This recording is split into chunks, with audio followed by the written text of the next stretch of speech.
ฮาเลลูยา Amen. Kipat mana khang tang thu masa alian som le guk som ni le thum pan som thum le khat dongin ang sim noming leitung mi khem pe o to pa la sak un ani ni in ama hot khiat na thu gen un minam dang te laka ama min chan na gen khia un la alam dang ama septe mi khem pe laka gen un bang hang hiam chi le to pa lian ma a nak pi takin phat ding a hi pasien khem pe sang in lam dang sak jok ding a hi bang hang hiam chi le minam dang te pasien te milim hi le la a hi hangin to pa a hi le van tung te a bol pa a hi pa toina le min liat na in ama chi a thahat na le lungdam na in ama kim kot hi leitung mi khem pe o to pa thei tel un la to pa min chan na le achahat na thei tel un ama in anga ding akilom min chan na to pa tunga pia un biak na puakun la ama maya pai un biak na puan silin to pa bia un leitung mi khem pe o ama maya ling un hi leitung kip ma a kilok ngei lo ding hi van tung ki pak hen la leitung lungdam ta hen minang khem pe te laka to pa mang hi amau te chita u hen Amen. chungen ni pang le na ukso na le min chan na to kirim ko te kong biak ka pasian lungdamung to pa nang man na tuni na thokik ni pisiang tho jing sang te nong mu sakik man nang matunga lungdam hong ko tuna hinipi hunte to pa akizang ding to pa la akisading ahi zong huna kizang ding te khem pe to pa nang manongom pi nal te kilang sak ngiat ta in tuina kong nei masak ding ahi phat na le biak na te asyang tho anam tuina hong san sak ta in to pa kanei lai hunte khem pe nang ma khut kwak muan hoi sunga apin to pa jesu christ khat bek min song thu ngen kong ki a phui to pa kong biak ka pasiano amen hallelujah Amen. awang lian i to pa i hi na khem pe le ilung sim khem pe to i om na chet pan ina sep na nai sep na te hi zong ina in pan hi zong ina mo to pa i om na chet pan na to pa min phat khom zia ni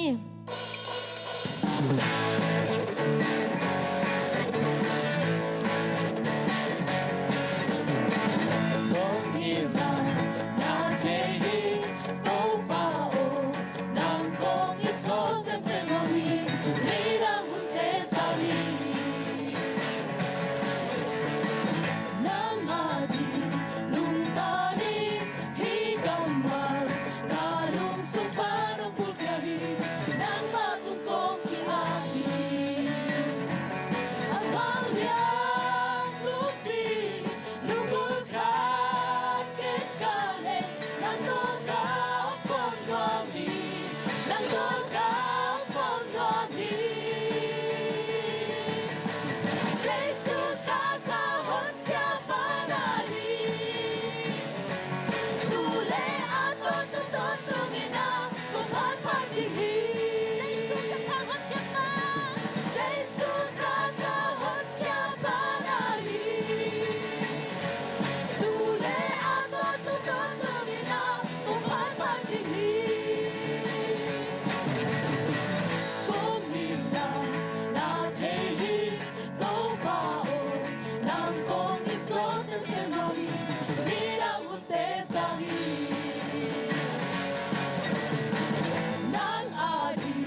Kidim van tàu không mà amang den tàu pa basian tu no lungai ko mina amin phat không la ding yang hallelujah asyang tho awang lian tàu pa phating la kilom hi tàu pa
pa har pe par ko ni na uzo ko pa lai wo asiam to pe ni to pa he ba le na to ki di ma na he bo te ko chu ni to pa pi na ki chi ko pi ai to pa he ama hoi na to hom ko pa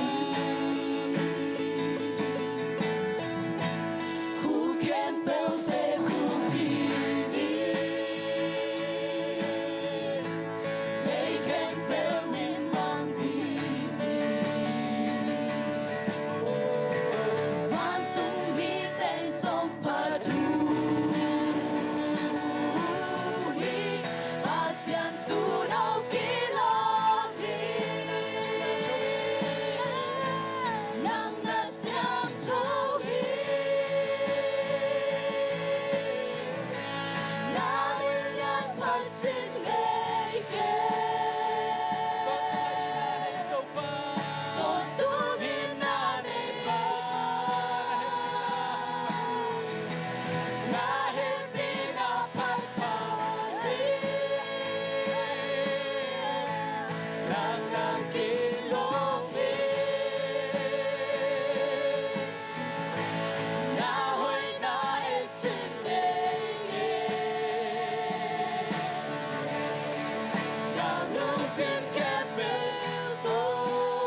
Kutelamin kong biyahe. Amen. Pating pa to di biang ning akilom bento pa. Nama hong pa to hing to pa. Amen. Kalung sim kempe to kahit na kempe to pa. Kaum namun jet panu nama ka hong bia wa. Nama ka hong pa to hi to. Amen. Ko tenun tang na nangahi to pa. Nangahi ko nun tang nama to nama ka hong pa to hi. Ko te in to pa bang ma kahi kayo ay zong nahangin to pa mi kahiuhi.